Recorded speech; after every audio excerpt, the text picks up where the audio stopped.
Hey everyone, and welcome to the first episode in a new series here at the St. Balasar University English Club, where I read listener-submitted poems and offer actionable, improvement-oriented feedback just like we do for infamous books on the podcast. If you're joining us here at the English Club for the first time, welcome. My name is Jay, and I hold a master's degree in creative writing from North Carolina State University, where I also designed and taught my own creative writing course.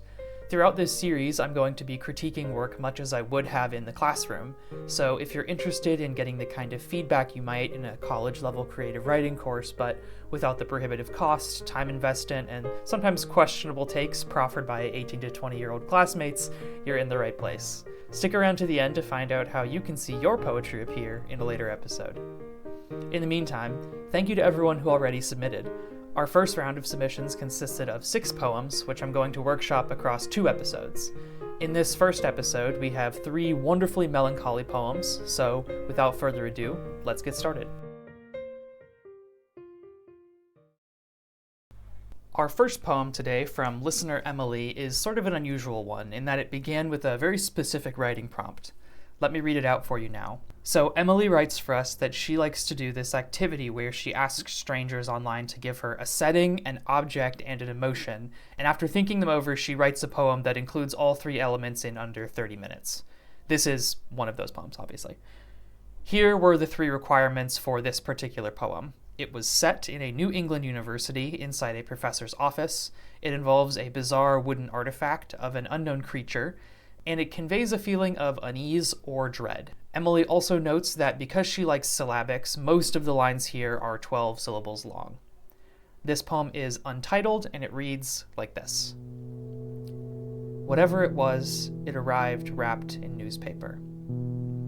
You must understand, I had not expected it, had not anticipated its form on my desk, and spotting it there suddenly did frighten me, or excited me, but then again, who can tell the difference? I'm getting to it. The newsprint was dull purple-gray and sunk stain into skin as I turned its pages. My fingers a mess just as my desk a mess just as my thoughts. My wife tells me this tirelessly when I return home later than expected, later than she deserves to see me. I'm getting to it. You are married to your work, she says, and taps her ringed fingers upon the dining table. Shame. Have you no shame? She taps her hands. It's in my hands, what I must now identify. Blinking screens, ticking clocks, something wooden. It's been 5 years we've spent together now. 5 years I cannot solely devote to brushes, to mattocks, dust and dirt, ungraded papers caught beneath makeshift paperweights. I'm getting to it. I will get to it. Give me time to think. I think I will deliver it tonight, wrapped in newsprint, to her unsuspecting hands, and when she asks, say, I give you this curse, I bestow it upon you. It is yours.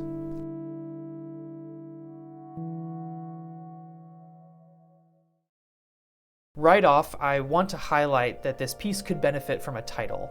Now, I'm terrible at suggesting titles, and anyway, it's been my experience that the best ones arise from poets having an intimate understanding of their own work's bespoke needs, but I can say with confidence that I think the sort of title this poem needs is one that consciously directs the reader's attention towards important thematic material.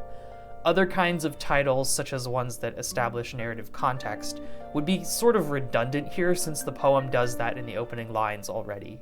For instance, I think that a title like The Artifact wouldn't help much because we find out about the artifact in the first line. I think it would do the poem more good to have the title arise from elsewhere, that being the aforementioned thematic material, and you'll see what I mean as we move along.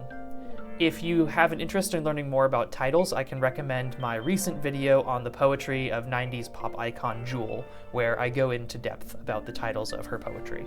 Next up, a couple of small things.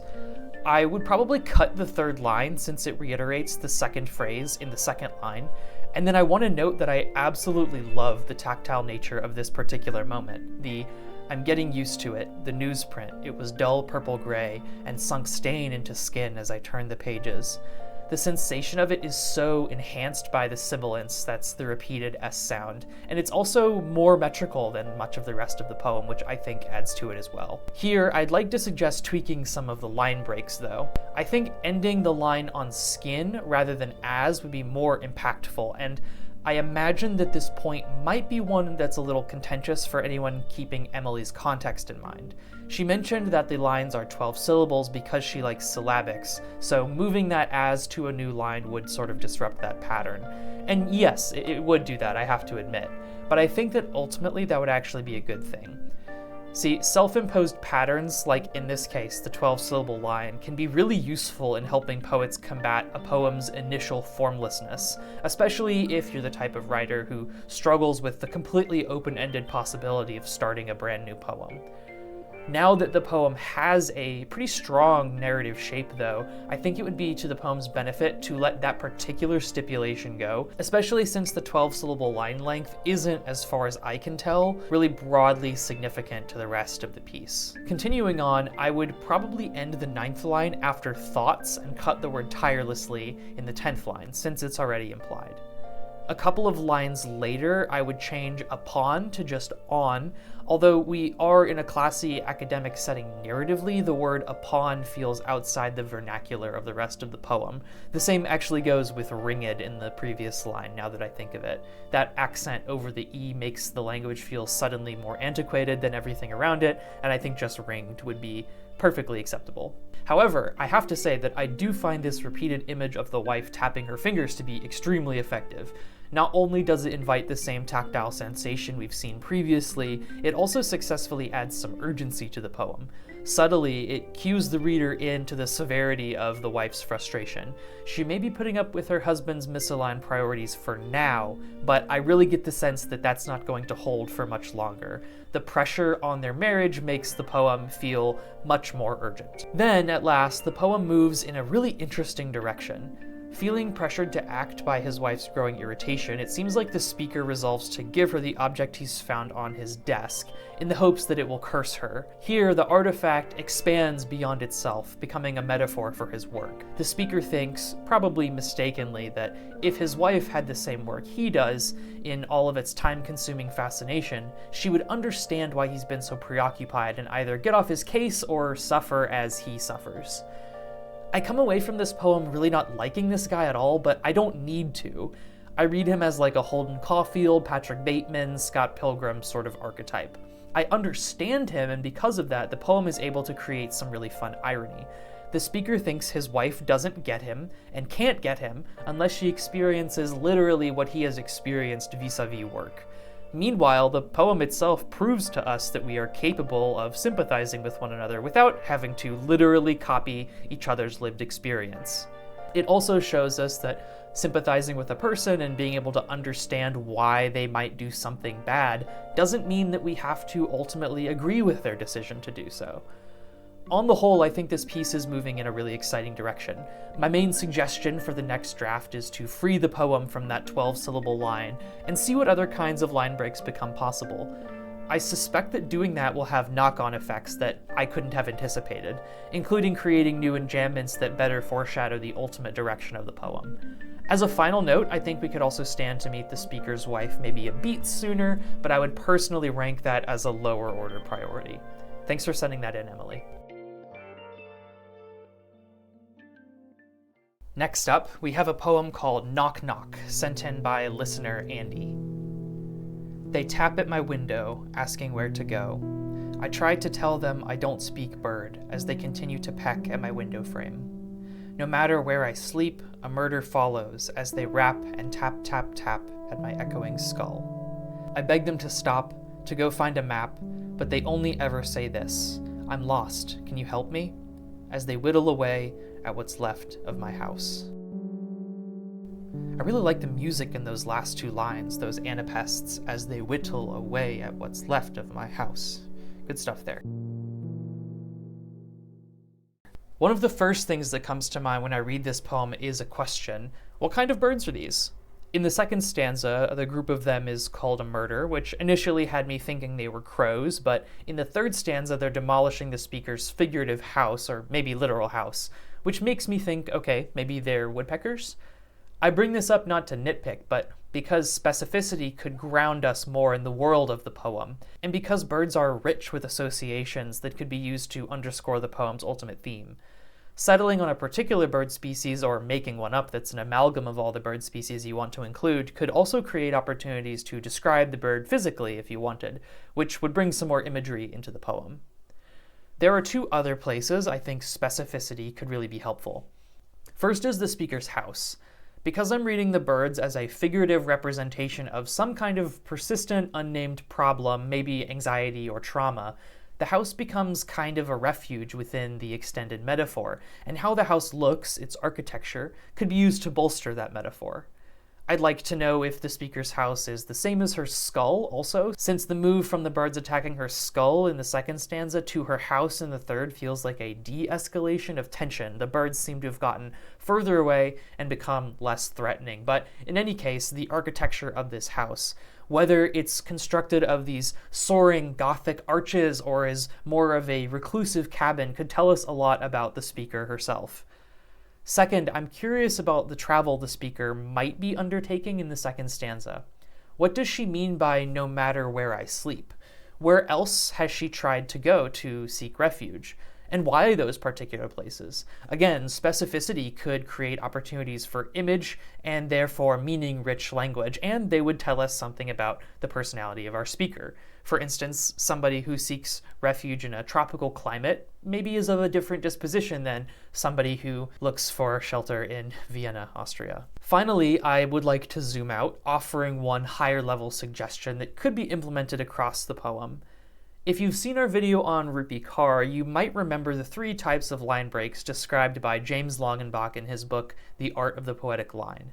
To summarize, end-stopped lines are those that end on some kind of punctuation. Parsing lines break alongside the normal flow of syntax, causing a sequence of them to read sort of like prose. And annotated lines are those that break in unexpected places, creating surprise, and oftentimes being the most ripe for double meanings. This poem makes use almost exclusively of the former two types of lines, that is, end-stopped and parsing. Something that could be fun to try in the next draft of this poem would be re-breaking the lines such that every single line break is annotated. Now, if you're thinking that that would make a disastrous mess, you are 100% correct. It would become completely discordant, but it would force you to think of enjambment in a new way, and that might help you see surprising moments in your poem that are already there, but are just being buried by the current line breaks. One potential example that stands out to me as I was trying to do this myself was this bit of alternate enjambment in the beginning of the third stanza. What if the line was written, "I beg them to stop, but go"? It doesn't really mean anything on its own, but there's a nice tension within the line now by smashing stop and go together. And with the proper surrounding context, it could absolutely be made to mean something. Thank you so much, Andy, for sending this in. I had a really great time working through this one. Last and least, let's take a look at a poem submitted by the world's #1 Orila shipper himself, my co-host Andrew Podcast. This poem is called Light Pollution. As the sun set over the tennis court downtown that we'd snuck into, crawling under the fence, you looked up and asked me where the stars were. To be poetic, I think, or to imply that your origins were celestial, unaccountable to light. I rolled my eyes at the time, but ages later I bent over, gripping both handles, my phone's flashlight angled into a darkened post hole, cluttered with stones which sparked as the blade struck, fire released from earth, however briefly.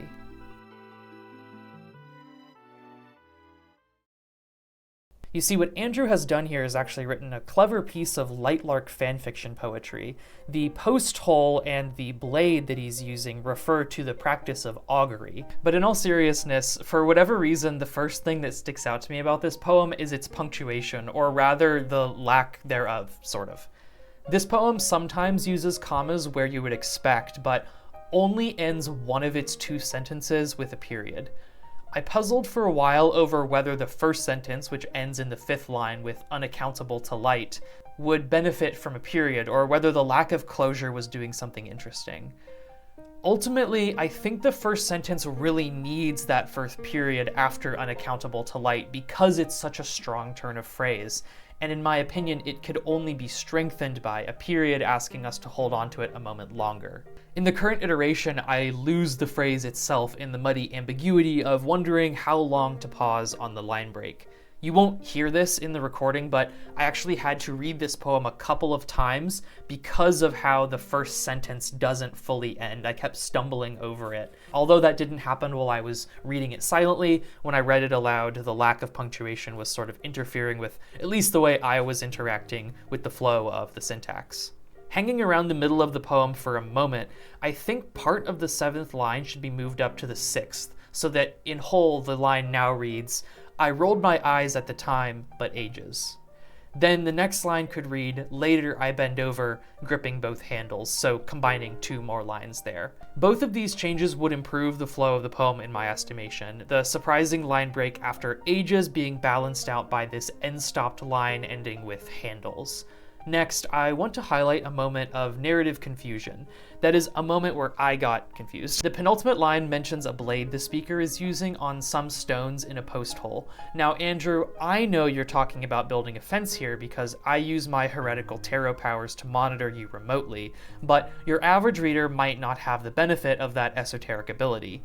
You've also got to remember that most poets and readers of poetry are non-binary podcasters who spend their weekends playing emulated Game Boy Advance games and not doing a ton of manual labor, so it might be difficult for their soy-softened brains to follow exactly what you mean here without additional context. Thankfully, there is a super easy fix that can immediately give you that context, and that is changing the title of the poem from light pollution to something along the lines of repairing the fence, or building the fence, or digging the post hole. Maybe not that one though, that kind of sounds like an innuendo. Now, I know, I said I wasn't good at coming up with titles for other people, and here I am doing it, but in my defense, the Page of Cups gave that one to me. I didn't come up with it myself.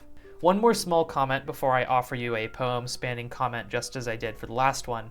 The capitalized fire and earth in the final line are really giving Rich Shapiro vibes. Make of that what you will. As with the previous poem, I think this piece could benefit from some more annotating enjambments. The majority of the line breaks here are parsing, and some could even be considered end-stopped, depending on how you want to count the lines that could, grammatically speaking, end in commas, but have been stylized to not.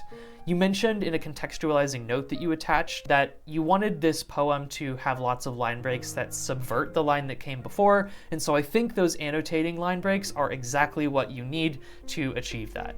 Thanks for sending this in. This might be the first poem of yours I've ever read, and if not the first, it's the first in a really, really long time. This was a pleasant surprise. Thank you for sending it in.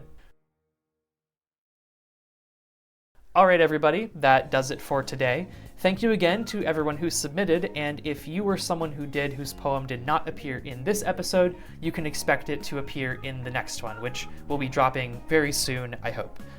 If you'd like to have your poems considered for workshop in a future episode, what you can do is follow the link in the description below. That's also where you can find links to our social media and Discord, and ways to support us if you'd like to help more of this work exist in the world.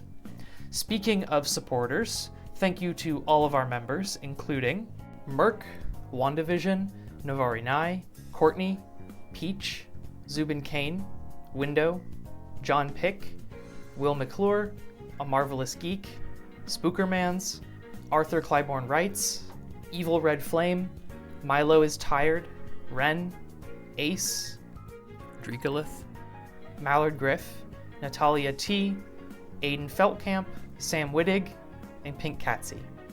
Thank you all for coming to club today, and I'll see you around campus real soon.